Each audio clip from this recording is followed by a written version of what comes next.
केरल में हिजाब विवाद उठा है।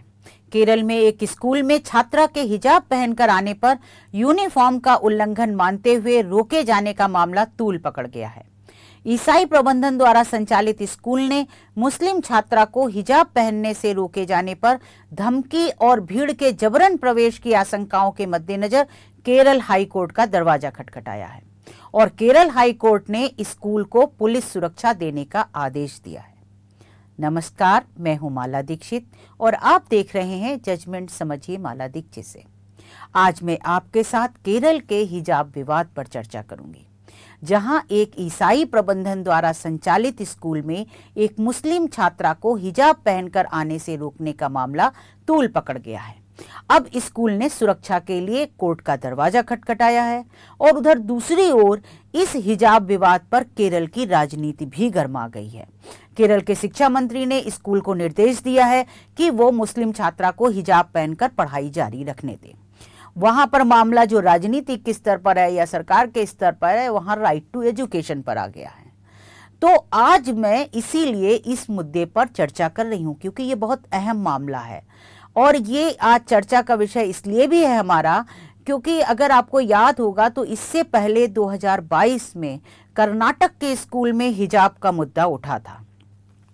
वहां भी हिजाब पहनकर स्कूल आने वाली मुस्लिम छात्राओं को यूनिफॉर्म का उल्लंघन मानते हुए रोका गया था, जिसके बाद वहां मामला हाई कोर्ट पहुंचा था और हाई कोर्ट ने स्कूलों में हिजाब पर रोक को सही ठहराया था और जिसके बाद अपीलें जो थी वो हाई कोर्ट के आदेश के खिलाफ सुप्रीम कोर्ट आई थी और सुप्रीम कोर्ट की 2 न्यायाधीशों की पीठ ने अक्टूबर 2022 को खंडित फैसला दिया था। खंडित फैसले का मतलब होता है मतभिन्नता का। 2 न्यायाधीशों में मतभिन्नता थी। एक न्यायाधीश ने स्कूलों में हिजाब पर प्रतिबंध को जायज ठहराया था, जबकि दूसरे न्यायाधीश ने इससे उलट व्यवस्था दी थी और कहा था कि हिजाब पहनना न पहनना पसंद का मामला है। ये भी कहा था कि हिजाब पहनने पर छात्राओं को स्कूल में प्रवेश से रोकना गलत है।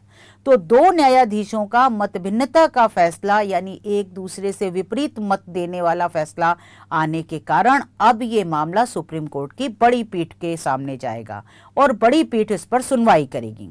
लेकिन 2022 से अभी तक ये मामला सुनवाई के लिए बड़ी पीठ का गठन नहीं हुआ है।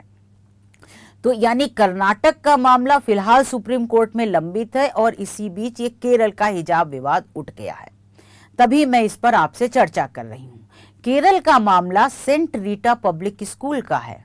सीबीएसई से ये स्कूल संबद्ध है और ये स्कूल ईसाई प्रबंधन द्वारा संचालित होता है। इस स्कूल में मुस्लिम लड़की को हिजाब पहनकर आने से रोका गया क्योंकि स्कूल ने इसे यूनिफॉर्म का उल्लंघन माना। लेकिन स्कूल का कहना है कि छात्रा को हिजाब पहनकर आने से रोके जाने पर स्कूल को धमकियां मिल रही हैं और भीड़ जबरन घुसने का प्रयास कर रही है। तो जबरन भीड़ के घुसने की आशंकाओं को देखते हुए और धमकियों को देखते हुए स्कूल प्रबंधन जो है वो केरल हाई कोर्ट पहुंचा है और उसने केरल हाई कोर्ट में याचिका दाखिल करके पुलिस सुरक्षा की मांग की है। केरल हाई कोर्ट ने इस याचिका पर केरल हाई कोर्ट के न्यायाधीश एन नागरेश ने अंतरिम आदेश भी दे दिया है और उस अंतरिम आदेश में हाई कोर्ट ने पुलिस को निर्देश दिया है कि वो स्कूल को पर्याप्त सुरक्षा दे, पूर्ण सुरक्षा दे। तो ये वहाँ का इतना बड़ा डेवलपमेंट है और उधर जो शिक्षा मंत्री हैं उन्होंने स्कूल से कहा है, उन्होंने अपनी जांच कराई है और उसमें स्कूल की चूक मानी है और स्कूल से कहा है कि वो बच्ची को हिजाब पहन करके पढ़ाई के लिए आने दें। तो स्कूल ने अपनी याचिका में बहुत सी बातें कही हैं। सब कुल मिलाकर के केरल में इस वक्त हिजाब को लेकर के माहौल गर्म है। जहां तक कुछ लोग हिजाब पहनने को धार्मिक परंपरा का हिस्सा बताते हुए उस पर प्रतिबंध लगाने का विरोध कर रहे हैं, तो वहीं स्कूल की दलील है कि स्कूल में यूनिफॉर्म होती है और उसका पालन होना चाहिए। तो स्कूल में एक अनुशासन होता है और उसे माना जाना चाहिए, ये स्कूल की दलील है। तो केरल में उठे इस नए विवाद को देखते हुए अब ये समय आ गया है कि सुप्रीम कोर्ट कर्नाटक के मामले में लंबित याचिका पर सुनवाई के लिए बड़ी पीठ गठित करे और सुप्रीम कोर्ट की बड़ी पीठ उस पर फैसला सुनाए ताकि ये मुद्दा हमेशा के लिए तय हो जाए कि स्कूल में हिजाब पहनकर आने की इजाजत दी जा सकती है या नहीं। या फिर स्कूल में यूनिफॉर्म का कड़ाई से पालन होना चाहिए। ये व्यवस्था जो है अब सुप्रीम कोर्ट को ही तय करनी पड़ेगी और ये सुप्रीम कोर्ट की जिम्मेदारी बन गई है कि वो इस मामले को सुनवाई पर लगाए, बड़ी पीठ का गठन करे, ताकि एक व्यवस्था जो है, एक कानूनी व्यवस्था जो है वो तय हो देश में। वैसे स्कूलों में यूनिफॉर्म इसलिए रखी जाती है ताकि न सिर्फ अनुशासन बना रहे बल्कि सभी बच्चों में समानता कायम रहे, एक रूपता, एक समरूपता नजर आए। लेकिन जब बात एक राज्य और अब तो 2 राज्यों तक पहुंच गई है तो इसका हमेशा के लिए निराकरण होना जरूरी है और होना ही चाहिए। सुप्रीम कोर्ट को लंबित मामले में फैसला देकर के कानूनी व्यवस्था तय करनी चाहिए ताकि ये हमेशा के लिए तय हो जाए कि स्कूल में यूनिफॉर्म ही सख्ती से लागू की जाए, सिर्फ बच्चे यूनिफॉर्म पहन करके आए या फिर हिजाब पहन करके आने की इजाज़त दी जा सकती है।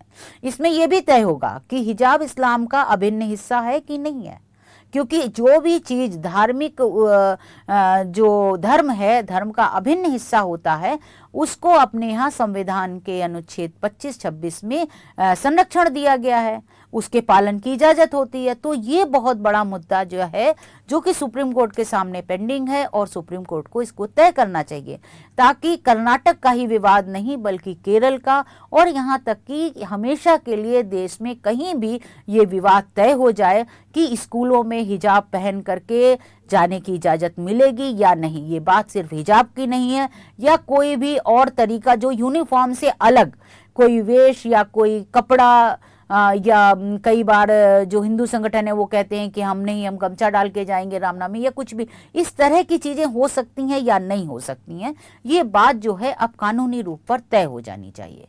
तो आज बस इतना ही, फिर कोई ऐसा महत्वपूर्ण कानूनी मुद्दा आएगा तो मैं उस पर आपके साथ चर्चा करूंगी।